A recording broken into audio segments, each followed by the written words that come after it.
North and South, Hibbing and Minnetonka. We are 1-1 after 1 in the Consolation Championship. Let's again pass the puck. Tom, back to the booth, and Chris Cuthbert and my hockey idol, Herb Brooks. You better take the pass then.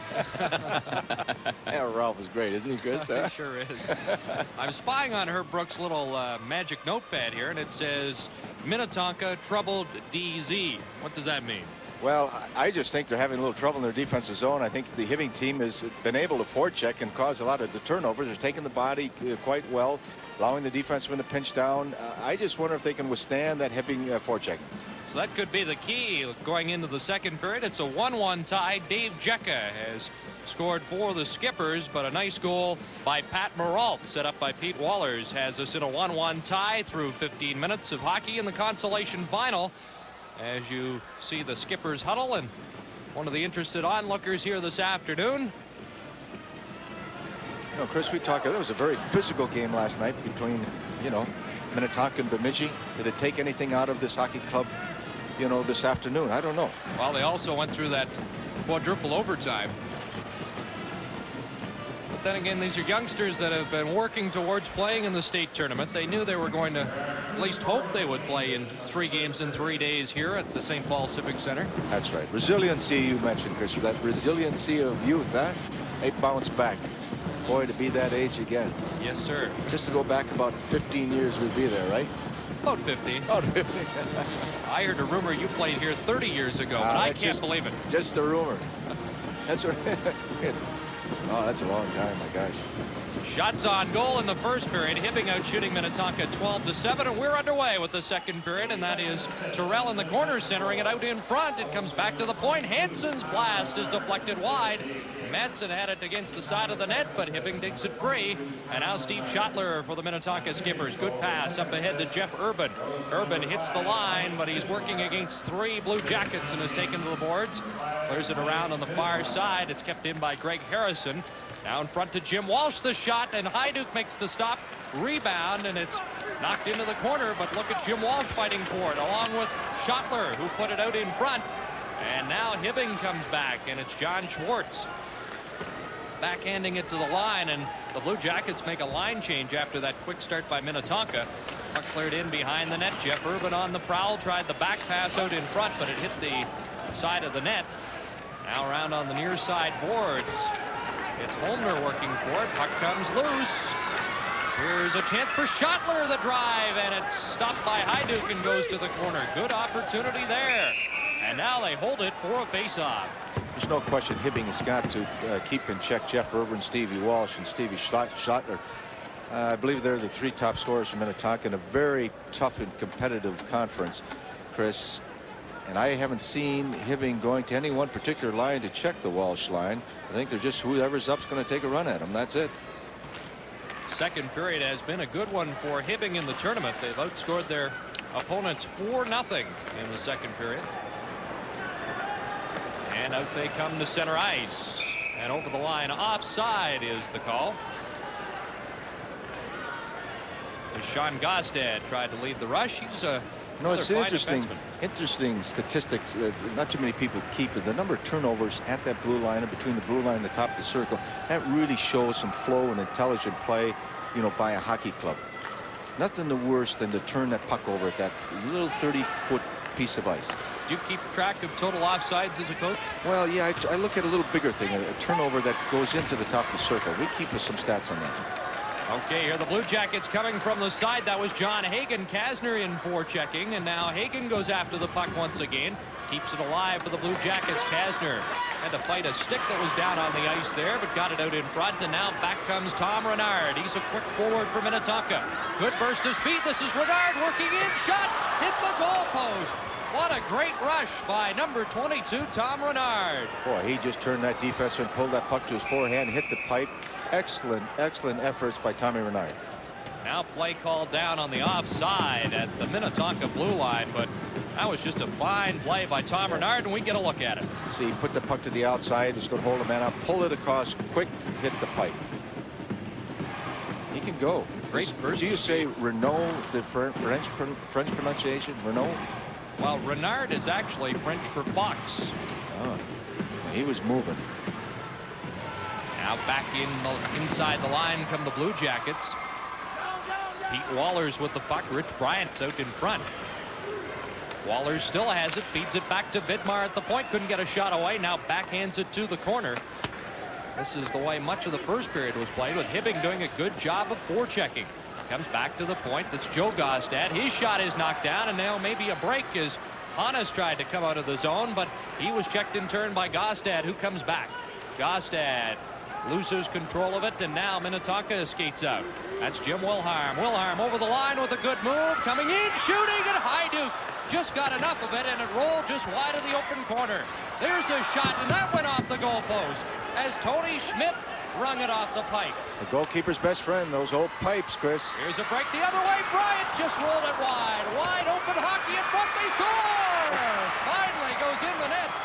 Unbelievable. If you're the Minnetonka coach right now, and the team is saying, what do we have to do? You make a couple rushes off both pipes, come back in, you get a little confused, bang, it's in the net. John Rue, the goal scorer, and another little note on Herb Brooks' notepad was 4 lines versus 3. Hibbing just sent out the 4th line, and John Rue was the man who scored the goal. It paid off. This confusion off to the side, thinking right under Hajduk's leg. Rue, Johnny on the spot. It's a gaping net, big hole. I used to miss those things, Chris. Whenever the coach let me in just once in a while. Poor Minnetonka. They're saying, hey, 2 great offensive rushes, 2 pipes, and now they're down by 1. What do we have to do? It's tough. That's Rue's 2nd goal of the tournament. Paul Girardi gets an assist, as you saw. He was the man who centered it out in front. Rue was the benefactor off of some good forechecking. Rue's one of the smallest players in the tournament at 5'5", 135 pounds. He's a sophomore. And it's 2-1 for Hibbing. Here's big Steve Terrell passing it on the left side. Working in is Jim Petrie. He is taken down. That's that 4th line for Hibbing. And that should pay off for the Blue Jackets in this, their 3rd game and 3rd day. Bo Nikolov to Tom Hansen.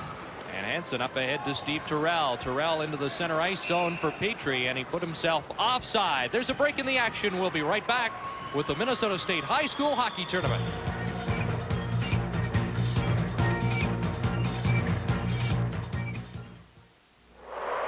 Unfortunately, they're forecasting low temperatures. Fortunately, People Express is forecasting low prices to 8 Florida cities. 11 minutes, 19 seconds left, 2nd period, with the Hibbing Blue Jackets leading the Minnetonka Skippers 2-1 in the consolation final. And it has been a wide open 2nd period so far. Good chances at both ends. In fact, Minnetonka's had a couple of dandies go off the post. Here's Dave Jecka in his own zone. Passes it around behind the net to John Albert. He's taken out of the play, but gets it ahead to Jim Walsh. Walsh is checked, and now Albert will try it again. And there you see the Blue Jackets doing a great job of forechecking. That's the line of Hagen, Kasner, and Grillo. Maralt's out there as well. Here's Maralt from behind the net. Centers it in front. They score! Sean Gaustad moved in from the point perfectly and makes it 3-1. Again, this is caused, the turnovers are caused, and the loose pucks are caused by, as you said, Chris, some excellent forechecking by Hibbing. They were very intelligent. And again, the defensive forward is always in position, allowing those defensemen to look for those open holes. We'll see it again. Sean Costa coming in top of the circle. Loose puck, bang. Minnetonka people, as we pointed out now at the end of the first period, they're a little confused in their defensive zone, and they're not able to handle that heavy forecheck. And then the Hibbing defensemen are finding some holes at top of that circle. Great play by Gaustad. These defensemen know when to make their move in, when to gamble a bit, cheat in. And Gaustad timed that beautifully. Maralt spotted him moving in, and it results in the 3rd goal for the Blue Jackets. That's Sean Gaustad's 2nd of the tournament.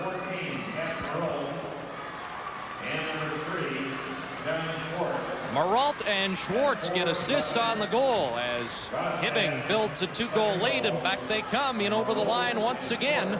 This is Gaustad in front, scores! And I think that one went right in off of Lance Madsen. It may have been deflected in front, but I think Gaustad will get credit. I thought it went off the left or the right leg, you know, of the goaler. And again, that shot on net's never a bad play. Throwing it out there when you have a lot to do with it. Here we'll see Sean Gossett turning the goalkeeper. He is looking for Morales. He's just throwing it for little goal mouth feet. I think it went off right off the pass. Might get a better look at it here. Correct me if I'm wrong now. He might have had the stick. It might have went off his stick. Moralt may get credit for the goal. We'll wait for the announcement. One more look as Gostad breaks in over the line. Moralt's in front. And I don't know. It might have even gone in off the skipper defenseman. Yeah, well, Moralt might have got a stick on it. They did give it to Patty Moralt. He did get a stick on it. Again, going to the net is very important. Going to the net is going to cause an awful lot of problems. They do give it to Moralt. That's his second of the game, fourth of the tournament. Gostad gets an assist. And it's a 3-goal lead for Hibbing. Oh, we talked about them having played very well in the second period throughout this tournament, and they have continued that here. They've now outscored their opposition 7-0 in the second period of state tournament action. Here's Mike Vidmar back in his own zone. Under 10 minutes to play in the second period. Those goals came 22 seconds apart, but now Minnetonka looking for one back, and a penalty is upcoming against the Blue Jackets. There's a break in the action, and with the score, Hibbing 4, Minnetonka 1. This is Hockey 85, live from the St. Paul Civic Center.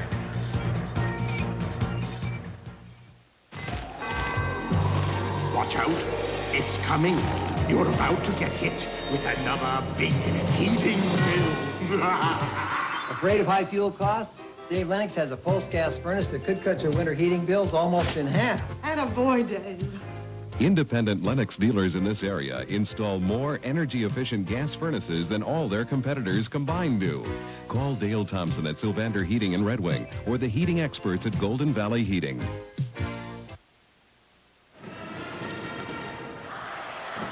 .5:13 time of the penalty, and it's an interference call against Mike Grillo. Let's see what Minnetonka can do on the power play. They need to get one back here soon. Here's Schottler from in front. Jim Walsh just put it over the net with John Hyduke in the prone position. We don't see that too often. This Stevie Walsh, again, led that Lake South Conference in scoring this year. Two-time all-conference player. He has an opportunity like that. Generally, he's going to bury it. Walsh has a goal and an assist in the tournament, and he thinks he probably should have had 2 goals in the tournament after that one. He was looking at a big opening there, but Hyduke might have just got a stick on that. Here's Wilhelm, shot through traffic. It hit Urban in front and bounced to the corner. And here comes Paul Girardi. He has Rich Bryant with him. They are the penalty killers for Hibbing. And Bryant almost stole it in the zone. 1 minute, 25 seconds left in the power play as Jim Walsh comes down the ice over the line. He is checked, but Walsh gets it back again. Walsh off the boards, and here's Urban with some skating room out in front. Schottler couldn't knock it down from in midair. Now it's centered out in front. Urban bangs away at it. It comes to the blue line, and Wilhelm couldn't keep it in. And they all have to come outside the blue line to regroup. Here's Wilhelm back inside, over the line, offside with Schottler by a step on the left side. Well, they're having a hard time moving Jeff Urban in front of that net. He just planted there, and boy, he's a big, strong kid.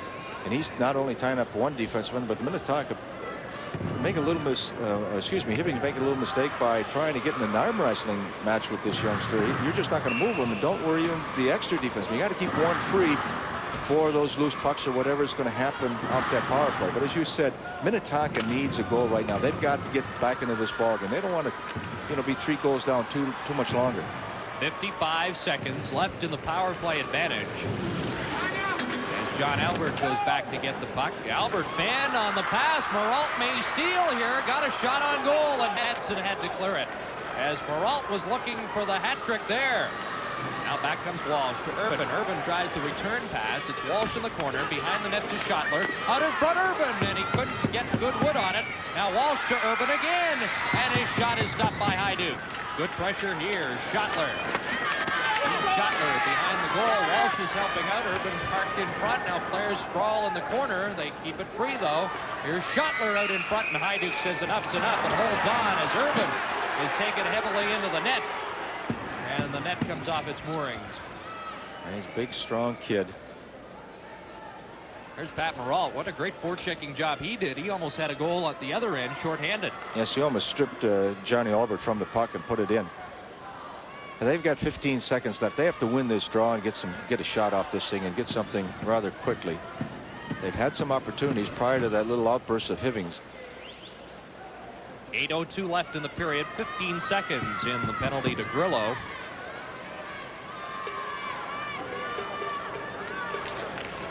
And from the faceoff, the puck rolls right to Hajduk. He steers it to Joe Gostad. Gostad taken heavily to the boards by Dave Taylor. That is Holmner. Good pass back to the point. Albert shot. Hajduk the save. Rebound. Holmner scores! And they do click on the power play. There's 1 second left. It is a power play goal for Minnetonka. Well, I said they had to convert this thing. They had 15 seconds left. They were able to regain the puck after some excellent forechecking by Taylor and Renaud. Holmner, Johnny on the spot, pounced on a rebound out high. Pounced on the rebound out high. Good backhand. Up high to the corner.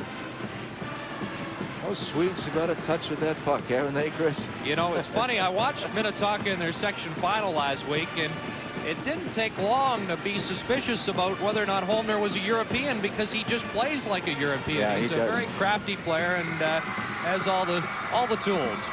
Now they're very technically schooled in the finer points of the game. Why is that? We always say that the Europeans have all. Well, it's just through instruction, through the proper drills and everything else that goes along with it. So maybe we can learn something from them. And vice versa. Yeah. Not necessarily from me, but somebody in North America. 7 minutes, 41 seconds left. Let's see if that picks up Minnetonka. It's 4-2 Hibbing, but back on the Blue Jackets. Hagen with the shot, and that didn't miss by much. Now it's Dave Taylor turning. Up ahead to Tom Renard. The puck going down deep into the zone. Renard is in first after it. He goes down. Holmner's there as well. It comes back to the point. Jekka fans on it a couple of times, but keeps it in. Jekka gives it to Holmner. That's Holmner with a couple of nice moves, but he lost control of it. And now it's the Blue Jackets clearing it out to center, and we've got a race for it. John Hagen is in over the blue line. Hagen looking for Kasner in front of Grillo, and Grillo has knocked into goaltender Lance Madsen. Now they battle for it in behind the net, and it comes to a Minnetonka player, but he can't clear the zone. It's back out in front. Holmner clears it to the boards, and Dave Taylor takes a look and gets a nice pass across to Tom Renard. Renard hit down deep in the zone, fighting for it. Comes around behind the boards. John Albert's moved in. That's Albert. He's got a man in front. Backhands it in front, and Christ couldn't make contact. Christ again backhands it, and it goes wide. So a flurry by the Skippers as Chris takes a man into the boards, and now they keep it in at the line, but we may have too many men on the ice for the Skippers, or are they calling it offside? They do. Offside. There's a break in the action. We'll be right back with the Minnesota State High School Hockey Tournament.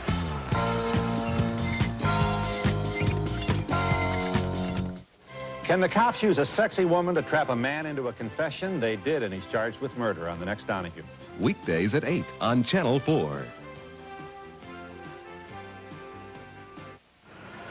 They were close to having too many men on the ice, Herb, because the fellow that kept it on near the blue line was just coming over the boards, and sometimes you got to watch that with your line changes. You don't want to have the player coming off the ice touching the puck before he leaves, or else you can get that penalty.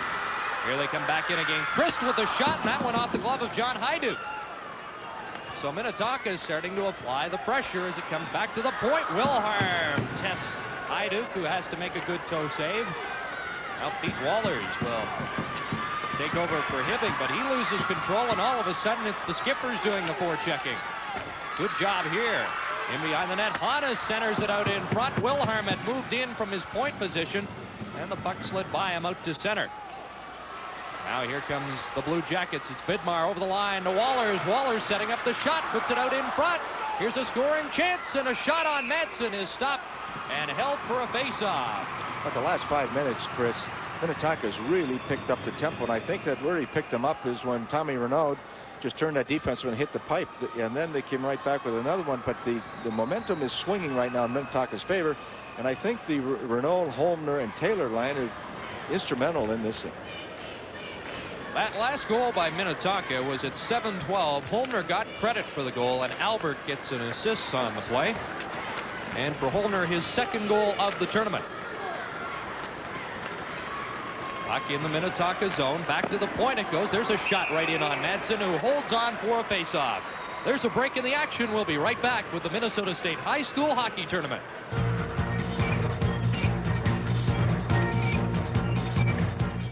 Now, your Chrysler Plymouth dealer has 8.8 annual percentage rate financing on Laser, Horizon, and Duster. Plus, ask about our special offer on Reliant. Thank you, America, for our best year ever. This is the fourth line for Hibbing out there, with Big Steve Terrell taking the face-off. Terrell out with Jim Petrie and John Rue, and they've clicked for a goal tonight. Rue has one of Hibbing's 4 markers. Puck cleared into the zone by Jeff Urban. This is interesting. The fourth line of Hibbing against the top line of Minnetonka. We'll see what kind of a matchup this is. Here come the Skippers to the line. A pass for Urban on his wrong wing. They call it offside on a close call at the blue line. One of the advantage Hibbing has going to 4 lines that Coach Olson, I'm sure, is thinking about is that veteran defensive core. He might be able to put out what he considers his 4th line if you want to use a numerical rating at it, because he's got a lot of confidence in his goalkeeper and those 6 defensemen. So he's not really worried about it right now. He's using the 4th line to keep people fresh and to see if he can use that to advantage to wear people down. But right now, I think they just should advance the puck and go back into a very heavy forechecking thing to just start to slow the puck down a little bit. You mentioned those 6 defensemen. They're the same 6 that came down for the state tournament last year. That's good experience. And one of the reasons a lot of people picked Hibbing to win the state championship. It was a good body check on Pete Wallers. And here comes Urban firing, and that was just wide of the goal. Around the boards, John Schwartz trying to get it out of the zone. Schwartz turns, and a lead pass for Moralt, just a stride too far, and this could be icing. Moralt diving for it, but it's too late. Icing is the call. With the score, Hibbing 4, Minnetonka 2. This is Hockey 85, live from the St. Paul Civic Center. It's almost spring, and it's almost tax time. I'm giving my clients this advice. A TCF insured IRA puts tax-free income back in your pocket. No fees, no yearly charges. Deposit a little or a lot. Earn high market rates. See TCF about an IRA. A bigger refund can make your spring a lot sunnier, and that's smart banking. TCF is smart banking for all the times of your life. There you see the time left in the second period. A 2-goal lead for the Blue Jackets, but you get the impression Minnetonka's not done here this afternoon as they're starting to come on. From the face-off, Dave Taylor knocks it wide of the goal. Tom Renardi buzzing behind the net. It's out on the near side for Hagen. Hagen just left it there. Jim Wilhelm has moved in from his point position, trying to keep it in the zone. Now on the far side, Grillo will try to get it out, but again, you see Minnetonka with good forechecking, and now here come the Blue Jackets. Sean Gostad clears it down ice. He's had a big game, particularly this period. What a collision that was in the corner, as it's quite a collision between John Hagen and Jim Wilhelm. And here comes Wilhelm out of the zone. Wilhelm takes another hit. Boy, oh boy, he has a sprained shoulder, and he now is looking for somebody else. He's playing without a stick, and he had somebody all set up in his sight. But back comes Hibbing, a pass in front. Hagen is knocked down, and we're going to have a penalty. There's a shot in front, and finally Madsen holds it. But things got a little out of hand there for a moment, and Hibbing almost capitalized with a great scoring chance. Yes, earlier, before this, about a minute ago, John Albert had a big hit on Terrell, and that maybe set the tempo for the next 30 seconds because there's a lot of bodies falling around. Tommy Renone had to come back and take just one of those type of penalties you have to take in front of the net. Maybe he didn't have too much of a chance. He was scared of that little tip on a goal mouth feed, so he had to try to fight for the position. Thus the high stick interference type of call. Interference. Well, the 2-on-1 for Hibbing was set up when Wilhelm lost his stick, and then he tried to set up John Hagen in his sights, and Hagen just kind of stepped around him, and it created the 2-on-1 advantage. He doesn't want to give up anything at this time of the period right now, Chris. Here the Blue Jackets on the power play near side. It's Schwartz shooting, and that was through traffic, and it just rolled wide. Jim Walsh behind the net. He lost control of it. The Blue Jackets come up with it. Now it's a shot from right out in front, and Hansen had moved in and could not get the shot away. This is Tom Hansen. He drops it back, and Bo Nikolov has the puck. Nikolov back to Hansen. Hansen fakes the shot. He is checked. Puck goes to the corner. Terrell is out in front, and now it comes back to Hansen. There's a good block by John Albert, and the puck is cleared out to center ice. A minute and 18 seconds remaining in the power play. 2:48 remaining in the second period as Nikolov comes in and just shot wide. Puck around the boards, and Schottler clears it down the ice. I like Hibbing's power play. At least the formation has put an awful lot of pressure. They haven't executed it too well, but I like their ideas. Well, they haven't materialized in goals yet, however. They're 0 for 11 on the power play, but they have had their chances in this game.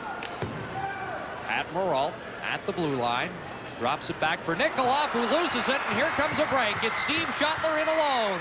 Schottler against Hajduk, scores! Short-handed goal, and it's 4-3. Yeah, Bo Nikolov overhandled the puck just a little bit at that offensive blue line. Stevie Schottler poking it. Away he goes. Again, and maybe it's a weak side defense when Hibbing can be helping out, but Schottler's home free now. He breaks his speed, sets his feet, good body control. He had the goalie at his mercy there. Watch how he's coming in now. He's opening the distance. Now he sets his feet. Good body control, makes his move. Nice, intelligent breakaway by Steve Schottler. A lot of young hockey players are out of control as they approach the net, but about 15 feet out, he broke himself, set his feet, and then he could shoot or make the play depending upon the goalie's move. Schottler's the leading point getter for Minnetonka in the tournament, but that's his first goal. Chris, sometimes you have to look at the other defensemen of the Hibbing team. They always should think their partner's in trouble and ready to back him up, and all of a sudden don't think the partner's going to make the ideal perfect play. So as much as Bo Nikolov is feeling bad, that a weak side defense will say, hey, you're my partner, I've got to cover for you a little bit.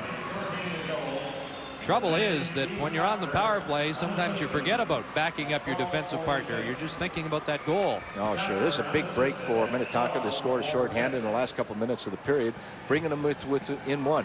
New ball game. 1 minute, 50 seconds left in the second period. It is 4-3. Maybe this is what Coach Olson said, they were too loose because they let Minnetonka back in. They're at 4-1 now. They should just check them to death and be very intelligent, short shifts, stay away from the penalties, and all the little things you can do to just have the clock work against the other team, and then it gets to be a mind game. All of a sudden, they're looking at top. We're 3 goals down, not a lot of time. Then you just say, there's a quitting down in all games. Hibbing still is on the power play, and they almost give up another break. And this time, Hajduk has to come out of the net and backhand it up towards the line. And as you said, Herb, maybe they're just a little too loose at this point. And that can happen. All of a sudden it comes fast. You're up 4-1 and only half the game's left. You say, hey, this is going to be a laugher or something to that degree. Not entirely, obviously, but you got to respect each and every shift out there, or this game can just turn so fast.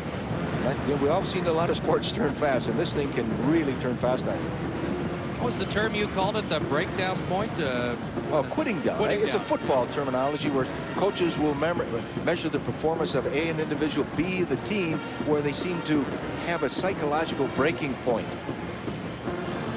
And there is that point. You look at the clock, you look at the odds, the things you have to overcome, you go, you know. So you try to work that in your favor. Force that quitting down. You play a little mind game with them somehow.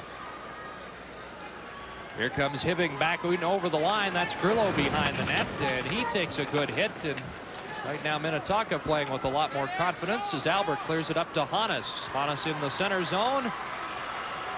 And there is a pass broken up. And back it comes to Albert at the line.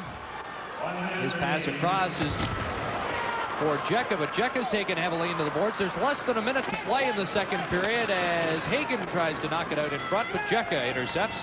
Clears it outside the line, and now they're going to whistle it down on a high stick with 48 seconds to play in this second period. Chris, I think Hibbing needs a little spark right now. They need something to open up that gap, and not necessarily in terms of goals scored, but momentum gained. And I think the Kastner, Grillo, and Hagen line is that line that's got to reach down. They're veteran hockey players, been around. They're going to say, hey, follow us. Something like the Renault, Taylor, and Homer did when they picked up Minnetonka spirits.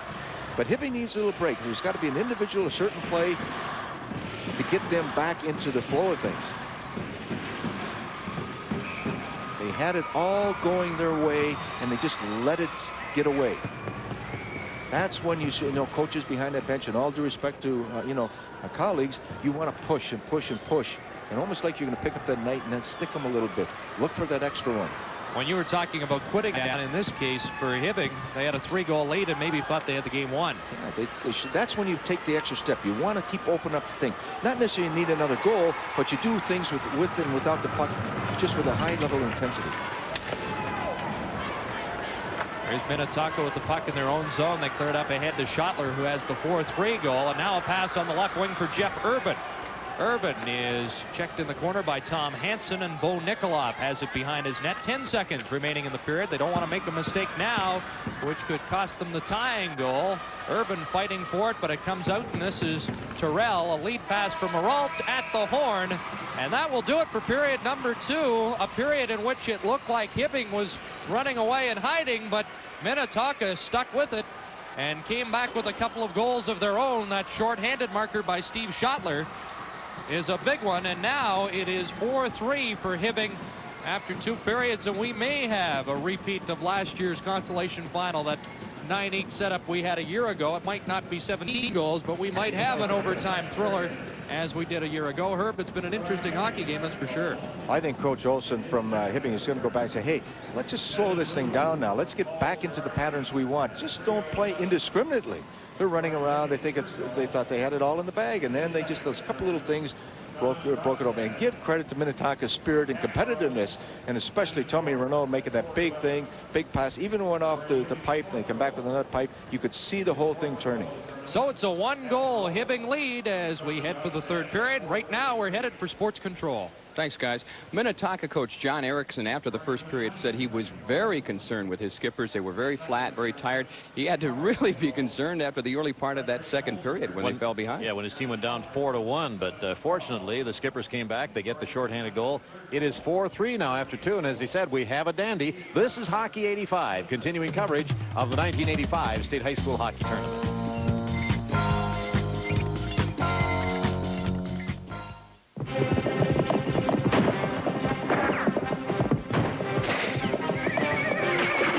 You've heard it said time and time again. The mail must go through. And against all odds, it usually does. The mail does go through. It's just that in your Northwestern Bell Zone... Can't you see I'm on the phone? Long distance goes through first. If you have something important to say it with Northwestern Bell. Honey, you wouldn't believe where they put me. Why don't you ask for some perks? Perks? I don't have any perks. You have any perks? Republic Airlines thinks everyone in business deserves perks. Perks? Your own section, business first. Up front, 2 across, wide, first-class seats. A special section designed for adults. Thank you. Honey, you're talking to a man with perks. How many?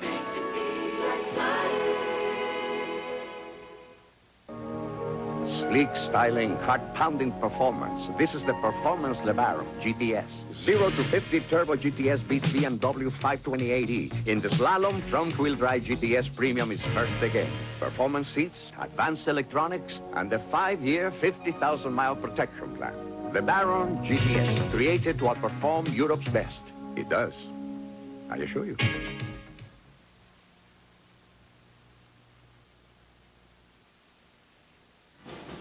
Our score after 2 periods, Hibbing 4, Minnetonka 3. And Ralph, looked like we might have a rout midway through that 2nd period.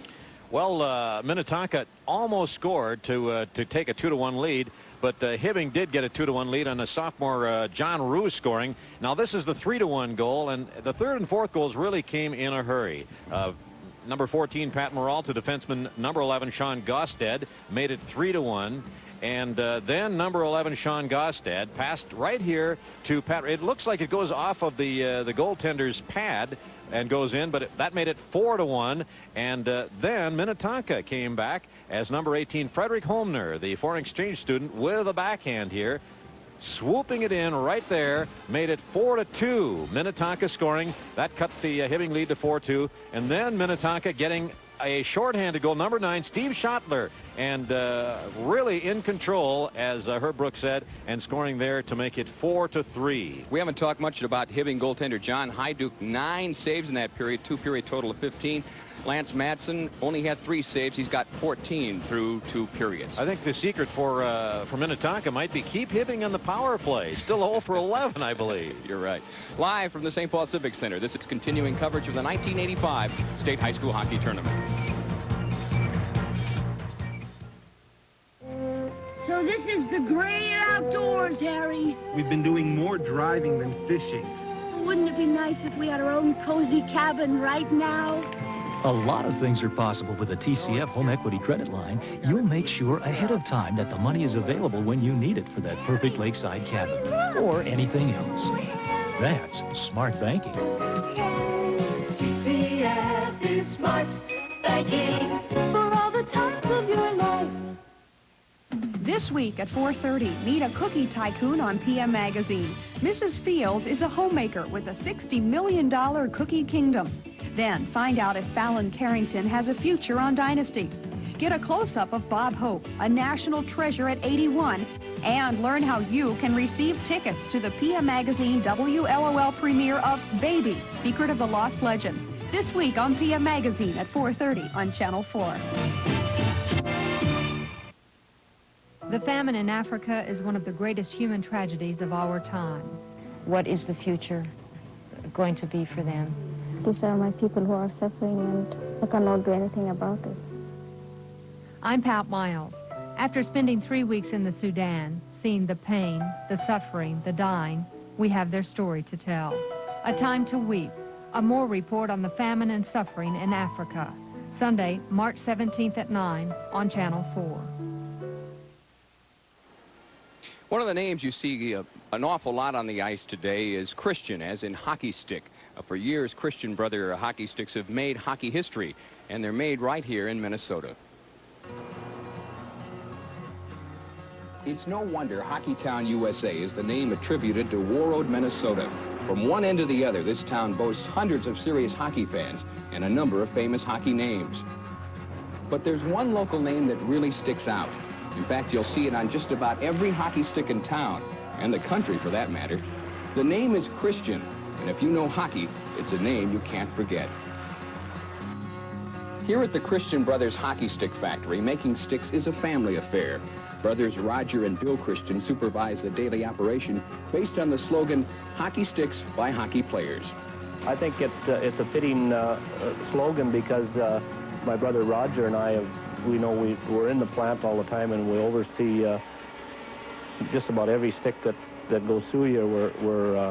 We're in here all the time, and we played hockey, and we watch a lot of hockey, coach hockey, so we feel we know what the hockey players want in a stick. The Christian Brothers plant employs around 35 people in the winter and up to 45 in the summer, peak production time.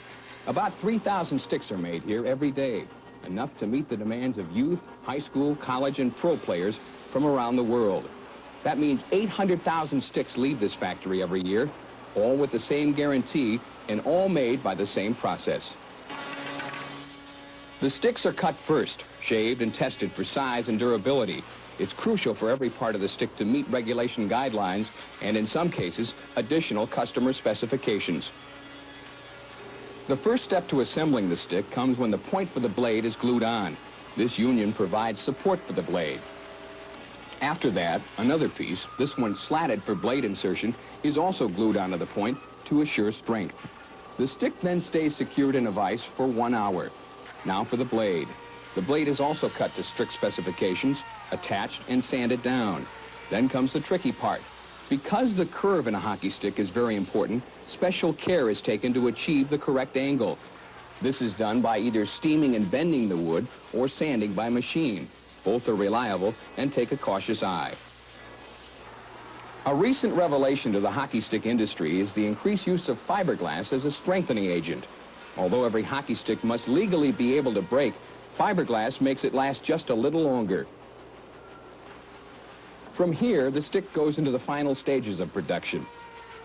The blade is sealed with a special lacquer, and the stick is hung to dry. The Christian name is also boldly silkscreened onto each stick, and flashy decals are added for color and style. Custom sticks are then stamped with the player's name and/or school. From there, all sticks are packed for shipment and sent to destinations all over the world. Most of the sticks are made from white ash with rock elm used in the blade. Christian Brothers is now also making a laminated stick, and due to popular demand, an aluminum stick as well. We really didn't know what to expect because of the price, and you know, the kids have to take a blade out when it breaks. They have to take the blade out and put it back in. So we didn't really know what to expect. But it seems like the last 2 months now that words got out or something, because we've been swamped with orders for aluminum sticks. As for the future of Christian Brothers hockey sticks, they shouldn't have any problems. They're now the only American producer of hockey sticks, and they're still growing. That's interesting, Tom. On the way hunting and fishing, I always stop when we go to the Lake of the Woods. We always stop through War Road. It's a small town, and they have a lot of industry there, surprisingly enough. Christian Brothers, they have the Marvin Window Company. It keeps a lot of people in. Fascinating how they make sticks. It is. Okay, this is Hockey 85, continuing coverage of the 1985 State High School Hockey Tournament.